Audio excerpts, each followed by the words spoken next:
ตัวครับนี่ผู้ใดเฮ็ดน่ะอันนี้ปูเฮ็ด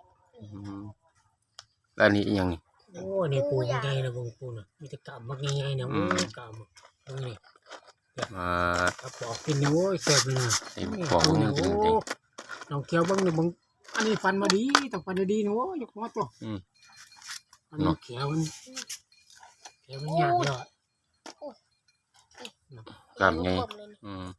นี่บอกง่ายนะโอ้ปูนี่กำก็เป็นปูทะเลนี่นะปูทะเลบ้านนอกก็มีก้อยด้วยกันนะมึงเนี่ยไอ้ก็สั่นเอาเลยยำไป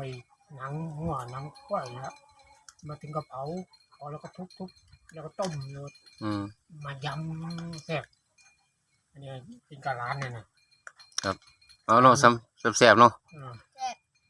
เอาซ้ำนี้นะครับเนาะอ๋อ